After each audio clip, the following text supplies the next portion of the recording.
वैसे तो कहते हैं भगवान ने किसी को गरीब नहीं बनाया है। उन्होंने हर किसी को इतना दिया है कि वो अपना जीवन गुजार सकें, और अगर किसी को जरूरत से कम भी दिया है तो भगवान उसके लिए कुछ न कुछ ऐसी व्यवस्था कर ही देते हैं। उनका जीवन चलता रहता है। हम अक्सर दूसरों की अमीरी देखकर अपनी अमीरी और गरीबी का अंदाजा लगाते हैं। यदि हमारे पास 10 रुपए हों और सामने वाले के पास 100, तो हम अपनी नजरों में गरीब हो जाते हैं और सामने वाला अमीर हो जाता है। हम ये नहीं सोचते कि एक व्यक्ति कितनी मेहनत से रुपए कमाता है, 100 काम कर रहा है, उसकी जरूरतें क्या है। हम तो बस दूसरे की दौलत देखते हैं और अपनी राय बना लेते हैं। गौतम बुद्ध की आज की प्रेरणादायक कहानी के माध्यम से आप जानेंगे कि भगवान बुद्ध के अनुसार कौन धनवान और धनवान व्यक्ति होता है। साथ ही आप यह भी समझ जाएंगे कि गौतम बुद्ध हर व्यक्ति को अमीर क्यों कहते थे। गौतम बुद्ध की कहानी आपको बहुत प्रभावित करेगी और बुद्ध की इस प्रेरणादायक कहानी से मिली सीख आपके बहुत काम आएगी। एक बार की बात है, ऐसा हुआ, एक राज्य के राजा ने गौतम बुद्ध को कुछ दिनों के लिए अपने राज्य में आने का निमंत्रण दिया। बुद्ध ने उस राजा का निमंत्रण स्वीकार कर लिया और अपने कुछ शिष्यों के साथ उस राज्य में चले गए। राजा ने बुद्ध से मुलाकात की और उनसे कुछ दिन वहां रहकर अपने राज्य के लोगों की समस्याओं का समाधान करने और उन्हें धार्मिक मार्ग पर चलने की शिक्षा देने का अनुरोध किया। बुद्ध ने राजा की बात मान ली और इस राज्य में 3 दिनों के लिए एक धार्मिक परिषद आयोजित करने का निर्णय लिया। गौतम बुद्ध के आगमन की खबर पूरे राज्य में फैल गई और धार्मिक सभा के पहले ही दिन बहुत से लोग आए। उसी राज्य के चौराहे पर एक भिखारी बैठा रहता था। उसे भी गौतम बुद्ध के आने की खबर थी, लेकिन वह सोचने लगा कि धर्म सभा में जाकर और यहाँ बैठकर उसे क्या मिलेगा। जैसे जैसे लोग आएंगे वे मुझे भिक्षा में कुछ न कुछ अवश्य देंगे। पहले दिन कई लोग आए और इस भिखारी ने अच्छी खासी कमाई की। अगले दिन फिर वही क्रम जारी रहा। भिखारी ने भीख मांगने के साथ साथ यह भी देखा कि धार्मिक सभा में जाते समय लोग उदास और दुखी हो रहे थे और उन्होंने उसे कुछ दिया भी नहीं।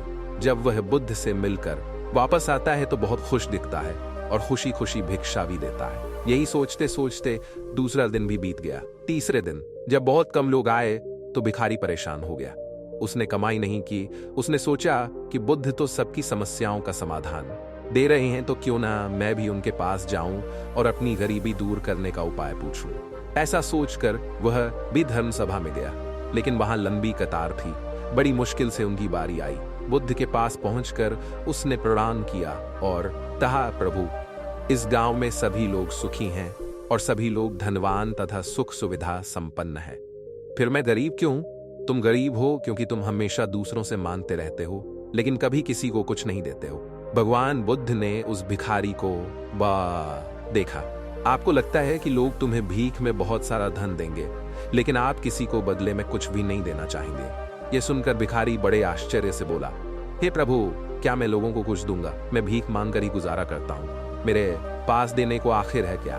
बुद्ध कुछ देर के लिए चुप हो गए और कुछ देर रुककर बोले, तुम बहुत मूर्ख हो।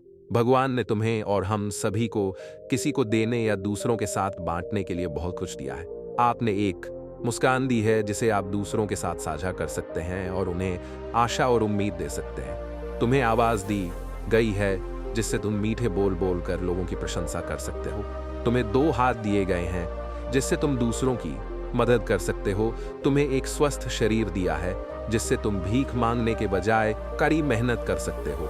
जिस व्यक्ति को भगवान ने बिना किसी कमी के ये चीजें दी हैं, वह कभी गरीब नहीं हो सकता।